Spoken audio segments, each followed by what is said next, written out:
Hi, welcome. This video is sponsored by BuyMart e-shopping mobile application. This is one of the e-commerce shopping platform. இது வந்து பார்த்தீங்கன்னா app வந்து மொபைல்லேயே download பண்ணி வீட்டுக்கு தேவையான கிராசரி எடுத்து நம்ம வாங்கிக்க முடியும். நல்ல தரமான பொருட்களாகவும் நல்ல ஆஃபர் பேசிஸில் நம்மளுக்கு நல்ல ஒரு கஸ்டமர் கேரோட கொடுத்துட்ருக்காங்க. ஸோ நம்ம எதிர்பார்த்த நாட்களை விட பிஃபோராகவே நம்மளுக்கு கைக்கு கிடைக்கிற மாதிரி.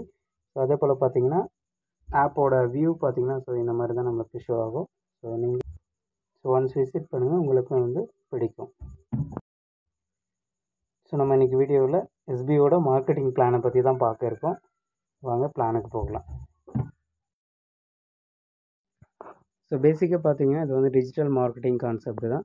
ஸோ டிஜிட்டல் மார்க்கெட்டிங் கண்டென்ட்டை நம்ம ஃபேஸ்புக், இன்ஸ்டாகிராம் அந்த மாதிரி சோசியல் மீடியாவில் ஷேர் பண்ணுறோம். ஸோ அது மூலிமா ஈஸியாக மணி வந்து ஏர்ன் பண்ண போகிறோம். சரிங்களா?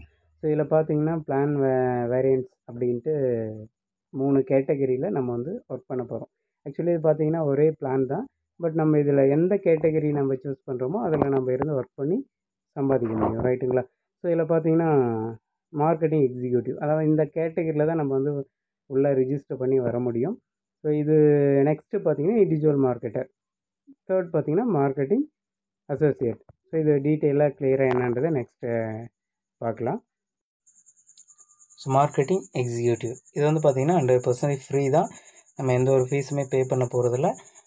இந்த பிளானில் பார்த்திங்கன்னா ஃபஸ்ட்டு நம்ம ரிஜிஸ்டர் பண்ண உடனே இந்த கேட்டகரிக்குள்ளே தான் வர போகிறோம். ஸோ அடுத்தடுத்த கேட்டகரிக்கு போகணுன்னாலும் கூட இந்த ஆப்ஷனுக்குள்ளே வந்துட்டு தான் நம்ம அந்த ஆப்ஷனுக்கு மூவ் ஆக முடியும். ரைட்டுங்களா? ஸோ இதில் நம்மளோட ஒர்க்கு என்ன அப்படின்னா, ஆல்ரெடி சொல்லியிருந்தோம் இல்லையா, சோசியல் மீடியாவில் கண்டென்ட் வந்து ஷேர் பண்ணுறது தான். சரிங்களா? அதாவது நம்மளுக்கு தெரிஞ்ச ஒரு பிராண்டடாக நேஷ்னல் லெவலு, இன்டர்நேஷ்னல் லெவலு இருக்கிற பிராண்டடு அந்த கண்டென்ட்டை நம்ம வந்து சோசியல் மீடியாவில் ஷேர் பண்ணுறோம். ரைட்டுங்களா? இதுதான் நம்மளோட ஜாபு. ஸோ இது டாஸ்க்காக நம்மளுக்கு வந்து ஒரு நாளைக்கு ஒரு டாஸ்க் கிடைக்கும். இது வந்து பார்த்திங்கன்னா ஒரு டாஸ்க்குக்கு 5 rupees நம்ம ஏர்ன் பண்ண முடியும். ரைட்டுங்களா? ஸோ அப் டு 150 rupees வந்து மந்த்லி ஏர்ன் பண்ணலாம். இது வந்து 500 ரீச் ஆனதுக்கப்புறம் நம்ம வித்ட்ரால் பண்ணி எடுத்துக்கலாம். சரிங்களா? ஸோ இதே பிளானில் நம்ம ரெகுலராக கண்டினியூ பண்ணி ஃப்ரீயாகவே நம்ம இந்த அமௌண்ட்டை எடுத்துகிட்டு இருக்குன்னாலும் இருந்துடலாம். இல்லை அடுத்த கேட்டகரி மூவ் பண்ணணும் அப்படின்னாலும் நம்ம பர்ச்சேஸ் பண்ணி அடுத்த ஆப்ஷனுக்கும் நம்ம போய்க்கலாம். சரிங்களா? ஸோ அந்த கேட்டகரியில் என்ன பண்ணலாம் அப்படின்றதும் நம்ம பார்க்கலாம். ஓகேங்களா? ஸோ நெக்ஸ்ட்டு பார்த்திங்கன்னா இண்டிவிஜுவல் மார்க்கெட்டர், அதாவது பார்த்திங்கன்னா மார்க்கெட்டிங் எக்ஸிக்யூட்டிவ்லேருந்து நம்ம இந்த கேட்டகரிக்கு வரணும் அப்படின்னா நம்ம 5999க்கு பை பண்ணோம் அப்படின்னா இண்டிவிஜுவல் மார்க்கெட்டராக மாறிடலாம். சரிங்களா? ஸோ 5999 எதுக்காக பே பண்ணுறோம் அப்படின்னா டிஜிட்டல் மார்க்கெட்டிங் கோர்ஸ் நம்ம கற்றுக்கிறதுக்காக. ரைட்டுங்களா? ஏன்னா மார்க்கெட்டிங் எக்ஸிக்யூட்டிவும் இதுக்கும் ஒரு சில டிஃப்ரென்ஸ் இருக்கும். ஸோ நம்ம இன்னும் கொஞ்சம் அட்வான்ஸாக நம்ம கிளாஸ் மூலிமா கற்றுக்கிட்டு அதுக்கப்புறம் இங்கே வந்து ஒர்க் பண்ண போகிறோம். ரைட்டுங்களா? ஸோ இதில் ஆஸ் யூஷுவல் டெய்லி ஒரு டாஸ்க்கு தான் கிடைக்கும் நம்மளுக்கு. அதே போல் பார்த்திங்கன்னா அமௌண்ட் மட்டும் இன்க்ரீஸ் ஆகிருக்கும். அதாவது அதில் 5 rupeesலேருந்து இது 50 rupees இன்க்ரீஸ் ஆகிடும். ஸோ மந்த்லி வந்து 1500 ஏர்ன் பண்ண முடியும். ரைட்டுங்களா? 1500 ரீச் ஆனோடனே வித்ட்ரால் பண்ணியும் நம்ம எடுத்துக்கலாம். அதே போல் இதில் ஒர்க்கும் சேம் அதே தான். கண்டென்ட் வந்து ஷேர் பண்ணுற மாதிரி இருக்கும். சரிங்களா? சோஷியல் மீடியாவில். ஸோ அந்த கண்டென்ட் மட்டும் கொஞ்சம் டிஃப்ரெண்ட் இருக்கும் அதுக்கும் இதுக்கும். ரைட்டுங்களா? இதில் வந்து பார்த்திங்கன்னா நோ ரெஃபரல், நம்ம ரெஃபரல் கொடுத்தே ஆகணும் அப்படின்ற கட்டாயம் இல்லை. நீங்கள் இண்டிவிஜுவலாக ஒர்க் பண்ணிக்கலாம். இதில் வந்து மேக்ஸிமம் அதாவது அப் டு 20,000 வரைக்கும் ஏர்ன் பண்ணிட்டீங்க அப்படின்னா திரும்ப ரீபர்ச்சேஸ் பண்ணுற மாதிரி இருக்கும். சரிங்களா? ஸோ இதில் வந்து நீங்கள் ரெஃபரல் கொடுத்துட்டிங்கனாவே என்ன ஆயிடுவீங்க, அடுத்த கேட்டகரிக்குள்ளே போயிடுவீங்க. சரிங்களா? ஸோ அடுத்த கேட்டகரி என்ன அப்படின்றத நம்ம பார்க்கலாம்.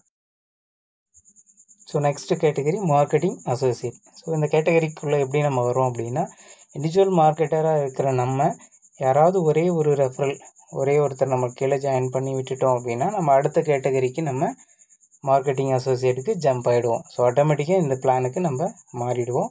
ஸோ இது வந்து மேக்ஸிமம் பார்த்திங்கன்னா 40 ரெஃபரல் வரைக்கும் நம்ம கொடுத்துக்கலாம். சரிங்களா? ஸோ இதில் வந்து ஆஸ் யூஷுவல் சேம் டெய்லி ஒரு டாஸ்க் இருக்கும். ஸோ ஒரு டாஸ்க்குக்கு 50 rupees நம்ம ஏர்ன் பண்ணிக்க முடியும். சேம் 1500 மந்த்லி ஏர்ன் பண்ண முடியும். பட் ஒரு ரெஃபரல் பண்ணுறோம் அப்படின்னா ரெஃபரல் கமிஷனை நம்ம 1000 எடுத்துக்க முடியும். ரைட்டுங்களா? ஸோ அந்த ரெஃபரல் கமிஷனை நம்ம வித்ட்ரால் கொடுத்தோம் அப்படின்னா 24 hours நம்மளுக்கு பேமெண்ட் வந்து கிரெடிட் ஆகிரும். ரைட்டுங்களா? ஸோ இது வந்து அவங்களுக்கு அந்த ரெஃபரல் பண்ணவர் ஒவ்வொரு மாதமும் என்ன அமௌண்ட் எடுக்கிறாரோ, அதாவது ஏர்ன் பண்ண அமௌண்ட் எடுப்பார் இல்லைங்களா? ஸோ அந்த அமௌண்ட்லேருந்து நம்மளுக்கு 20% வந்து இன்ட்ரோ கமிஷனாக அவருக்கு ஆட் ஆகும். சரிங்களா? அதே போல் பார்த்தீங்க அப்படின்னா நம்ம ரெஃபர் பண்ண அந்த பர்சன் அப் டு 20,000 ஏர்ன் பண்ணதுக்கப்புறம் ரீபர்ச்சேஸ் பண்ணுவார் இல்லையா? ஸோ அந்த ரீபர்ச்சேஸ்லேருந்து அந்த ரெஃபரல் கமிஷன்றது ஒரு 500 நம்மளுக்கு ஆட் ஆகும். சரிங்களா? ஏன்னா ஒவ்வொரு டைமும் அவர் ரீபர்ச்சேஸ் பண்ணும்போதெல்லாம் நம்மளுக்கு அந்த 500ன்றது ஆட் ஆகிட்டே இருக்கும். ஃபார் எக்ஸாம்பிளுக்கு வந்து பார்த்தீங்க அப்படின்னா அவர் ஒரு 10 மெம்பரை ரெஃபர் பண்ணுறாரு அப்படின்னா 10 × 1000 சரிங்களா? 10,000. அப்புறம் பார்த்தீங்கன்னா அவரோட ஒர்க்கிங் அமௌண்ட் வந்து 1,500 ரைட்டுங்களா? அதே போல் அந்த 10 மெம்பர்கிட்ட இருந்தும் ஒவ்வொருத்தர்கிட்ட இன்ட்ரோ கமிஷன் அப்படின்றது 300 வரும் ஒவ்வொருத்தர்கிட்டையும். So 10 × 300 so 3,000. ஸோ டோட்டலாக ஒரு அப்ராக்சிமேட்டாக ஒரு 10 மெம்பர் மட்டுமே அவங்க ரெஃபரல் கொடுத்துருந்தாலும் கூட எக்ஸாம்பிளுக்கு நம்ம வந்து மந்த்லி 14,500 நம்ம சாலிடாக நம்ம ஏர்ன் பண்ண முடியும். ஸோ அந்தளவுக்கு ஒரு நல்ல ஒரு ஆப்ஷன் தான் இது. இதுலேயும் பார்த்தீங்கன்னா மேக்ஸிமம் வந்து அப் டு 20,000 ஏர்ன் பண்ணிட்டோம் அப்படின்னா ரீபர்ச்சேஸ் பண்ணுற மாதிரி இருக்கும். சரிங்களா? அதாவது பார்த்தீங்கன்னா ரெஃபரல் பண்ணாத இருக்கிறவங்க கொஞ்சம் லேட் ஆகும் 20,000 ஏர்ன் பண்ண. ரெஃபரல் பண்ணிட்டோம் அப்படின்னா நம்ம குயிக்காக ஏர்ன் பண்ண முடியும். ரைட்டுங்களா? ஸோ இதில் ஒர்க்கும் சேம் ஆஸ் யூஷுவல் தான். நம்ம கண்டென்ட் வந்து ஷேர் பண்ணுறோம் சோசியல் மீடியாவில், இன்ஸ்டாகிராம், ஃபேஸ்புக். ஸோ ஆல்ரெடி சொல்லியிருந்தோம் இல்லையா? ஸோ அந்த மாதிரி. ஸோ இதில் வந்து ரிடெம்ஷன் லிமிட் அப்படின்னு பார்க்கும்போது ரெஃபரல் அமௌண்ட்டு பார்த்தீங்கன்னா 1000க்கு அபோவ் எவ்வளோ நாள் நம்ம வித்ட்ராவல் பண்ணலாம். So redemption means withdrawal. So task work பண்ணது 1,500க்கு அபோவ் இருக்குது அப்படின்னா நம்ம வந்து வித்ட்ராவல் பண்ணி நம்ம எடுத்துக்க முடியும். சரிங்களா? ஸோ சம்மரினா இப்போ 3 கேட்டகரிலையுமே நான் எந்த மாதிரியான இன்கம் நம்ம எந்தெந்த கேட்டகரியில் எடுக்க போகிறோம் அப்படின்றத நம்மளுக்கு கிளியராக கொடுத்துருக்காங்க. ஸோ மார்க்கெட்டிங் பிளான் சிம்பிள் தான். நம்ம மார்க்கெட்டிங் எக்ஸிக்யூட்டராக ஃப்ரீயாக ஜாயின் பண்ணுறோம். ஸோ நம்ம பர்ச்சேஸ் பண்ணுறதன் மூலிமா என்ன ஆகுறோன்னா இண்டிவிஜுவல் மார்க்கெட்டராக ஆகிறோம். ஸோ அதில் நமக்கு வந்து பார்த்திங்கன்னா டிஜிட்டல் மார்க்கெட்டிங் கோர்ஸு கற்றுக்கிட்டு நம்ம ஒர்க் பண்ணுற மாதிரி இருக்கும். ஸோ நெக்ஸ்ட்டு ஒரே ஒரு ரெஃபரல் கொடுத்தீங்கனாலும் நீங்கள் நெக்ஸ்ட்டு கேட்டகரி என்ன ஆக போகிறீங்க? மார்க்கெட்டிங் அசோசியேட்டாக மாற போகிறோம். ஸோ சிம்பிள் தான். ஸோ இதற்கான பெனிஃபிட்ஸ் என்னன்றதை நம்ம நெக்ஸ்ட்டு பார்க்கலாம்.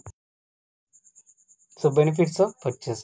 ஸோ நம்ம இதுக்குள்ளே வந்துட்டோம் அப்படின்னாவே என்ன பண்ணுறோம் அப்படின்னா நம்ம எஸ்பிஓட மார்க்கெட்டராக மாறிடும்.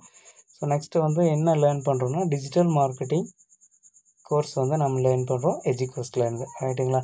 ஸோ நெக்ஸ்ட்டு பார்த்தீங்கன்னா ரிவார்ட் பாயிண்ட் வந்து நம்ம எஜுகோஸ்ட்டில் 6,000 ஒர்த்தபுளான ரிவார்ட் பாயிண்ட்டு நம்மளுக்கு ஃப்ரீயாகவே கிடைக்க போகுது. சரிங்களா? ஸோ இதுதான் இதுக்கான பெனிஃபிட். ஸோ சம் பாயிண்ட்ஸ் வந்து நோட் பண்ண சொல்லியிருக்காங்க. ஆஸ் யூஷுவல் தான். நம்ம 20,000 ஏர்ன் பண்ணதுக்கப்புறம் ரீபர்ச்சேஸ் அப்படின்றது செஞ்சோம் அப்படின்னா தான் இந்த ப்ரோக்ராமை நம்ம கண்டினியூ பண்ண முடியும். அப்புறம் அக்கௌண்ட் ரீதியாக ஒரு சில மேண்டேரியாக ஒரு சில விஷயங்கள்லாம் கொடுத்துருக்காங்க, ரூல்ஸ் அண்ட் ரெகுலேஷனாக. அதே போல் மார்க்கெட்டிங் எக்ஸிக்யூட்டிவாக வரோம் அப்படின்னா அவங்க கண்டினியூஸாக 5 days ஒர்க் பண்ணல அப்படின்னா ஐடி வந்து டெர்மினேட் ஆகிடும். அதே போலங்கன்னா ரெஃபரல் கமிஷன் வந்து 24 hours நம்மளுக்கு கிரெடிட் ஆகிரும். நெக்ஸ்ட்டு பார்த்தீங்க அப்படின்னா ஒரு நார்மலாக ஒருத்தர் உள்ளே ஜாயின் பண்ணுறாரு அப்படின்னா ஒரு 10th படிச்சிருக்கணும். ஸோ அதுக்கு ஈக்குவலான ஏதாவது ஒன்று. சரிங்களா? 18 yearsக்கு மேலே இருக்கணும் அப்படின்றதெல்லாம் சொல்லியிருக்காங்க. ஸோ அதே போல் நம்ம பேமெண்ட் வாங்குகிற ஒவ்வொரு பேமெண்ட்டில் இருந்தும் 20% வந்து நார்மலாக டிடிஎஸ் வந்து பிடித்தம் போக தான் நம்மளுக்கு அக்கௌண்ட்டுக்கு வரும். ஸோ இந்த மாதிரியான பேசிக்கான ஒரு சில விஷயங்கள் சொல்லியிருக்காங்க. ஸோ எல்லாமே நீங்கள் நோட் பண்ணிவிட்டு அதுக்கப்புறம் பொறுமையாக நீங்கள் ஜாயின் பண்ணுங்கள். சரிங்களா? ஸோ நிறைய பெனிஃபிட்ஸ் இருக்குது. ஸோ இதுக்குள்ளே வந்தோம் அப்படின்னா ஸோ நல்ல ஒரு ஏர்னிங்ஸ் எடுக்க முடியும். ஸோ இங்கே நான் வீடியோவில் சொல்லியிருக்கிற விளக்கத்தை மட்டுமே கேட்டு நீங்கள் ஜாயின் பண்ணாமல் நம்ம எஸ்பிஓவோட அஃபிஷியல் சோசியல் மீடியா நிறைய இருக்குது. ஃபேஸ்புக், இன்ஸ்டாகிராம், ட்விட்டர், அதே போல் பார்த்தீங்கன்னா யூடியூப் சேனல், இதெல்லாம் பார்த்தீங்கன்னா இந்த மார்க்கெட்டிங் பிளானை பற்றி தெளிவான விளக்கம் நிறைய பாயிண்ட்ஸோடு கொடுத்துருக்காங்க. ஸோ அதை பார்த்து பொறுமையாக நீங்கள் ஜாயின் பண்ணுங்கள். ஓகேங்களா? ஸோ லேர்னிங் அண்ட் ஏர்னிங், அதாவது நம்ம கற்றுக்கவும் முடியும், சம்பாதிக்கவும் முடியும். ஸோ அதுக்கான தளம் தான் எஸ்பிஓ.